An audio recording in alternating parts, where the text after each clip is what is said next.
Claude avait reconnu aussitôt l'écriture de Muriel. Pendant un moment, il eut peur que ce soit ses propres lettres qu'elle lui renvoyait. Mais non, ce n'était pas cela. C'était une partie de son journal. Une confession, sans doute la plus sincère et la plus intime qu'il lui serait jamais donné de lire.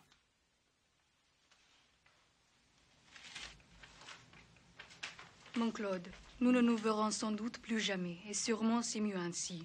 Mais vous ne devez pas croire à ma pureté. J'ai quelque chose d'abominable à vous raconter à mon sujet. Attention, préparez-vous à lire ma confession et vous verrez que nous sommes quittes. J'ai appris en lisant une brochure que j'ai depuis l'enfance ce qu'on appelle les mauvaises habitudes, que j'ai affaibli mon corps et mon cerveau. Je me suis abîmée. Je découvre aujourd'hui que je ne fais plus partie de l'armée des femmes pures. J'ai le devoir de tout avouer à mon ami Claude. Aucune honte ne m'arrêtera. Je suis ce que je suis. Et si vous pensiez à moi comme une fille intacte, vous devez savoir que c'est tout le contraire. J'avais 8 ans. Une fillette, Clarisse, était la première de ma classe et moi la seconde. Elle avait des sourcils élevés et un air d'ange malicieux. On me l'a donné comme exemple en tout. Sa famille passa 1 semaine de vacances chez nous. On manquait de lit. On mit Clarisse dans le mien qui était grand, à la place d'Anne qui était chez mon oncle. Le premier soir, Clarisse ôta sa longue chemise de nuit et m'encouragea à ôter la mienne. Elle rabattit le drap sur nous et me prit dans ses bras. J'étais en dévotion devant elle. Ce fut une nuit de caresses de 2 petites filles, l'une décidée, l'autre docile. Clarisse m'apprit qu'il était agréable de toucher certaines parties de nos corps, une surtout. Elle me persuada que c'était notre secret et qu'il ne fallait pas en parler.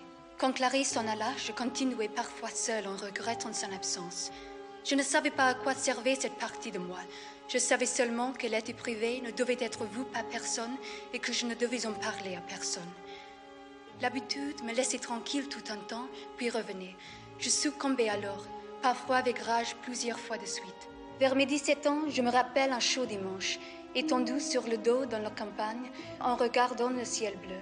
Je succombais soudain, poussée par je ne sais quelle force. Parfois, je considérais la chose comme un moyen pratique de m'endormir vite et de réchauffer mes pieds froids. Mais je haïssais pourtant de lui être soumise. Le plus souvent, je livrais bataille, je tordais mes mains, j'enfonçais mon visage dans l'oreiller, je suppliais Dieu. Si je ne réussissais pas à m'endormir ou à me passionner pour autre chose, je succombais à nouveau et je m'interdisais de prier après. Voici la copie d'une lettre de secours que j'ai reçue d'Amérique et qui m'a fait du bien. Ma chère jeune amie, votre appel à l'aide éveille toute ma sympathie.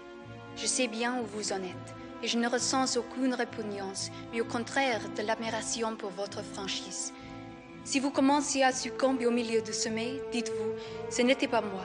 J'ai un tel mépris pour cet acte que même dormant, je me réveille, je saute de mon lit et je fais mes ablutions froides.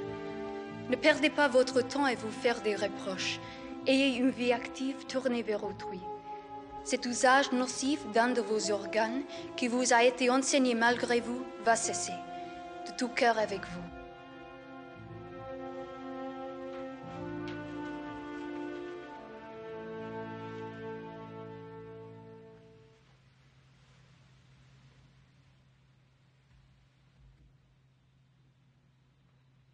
La confession de Muriel provoqua en Claude davantage de curiosité que d'émotion.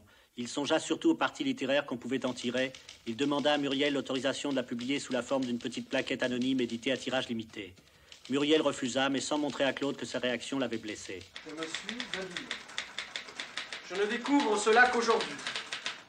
Je ne fais plus partie de l'armée des femmes pures. Des femmes pures. J'ai le devoir de tout avouer à Claude. Aucune honte ne m'arrêtera. Ne m'arrêtera. Je suis ce que je suis. Et si vous pensiez à moi comme à une fille intacte,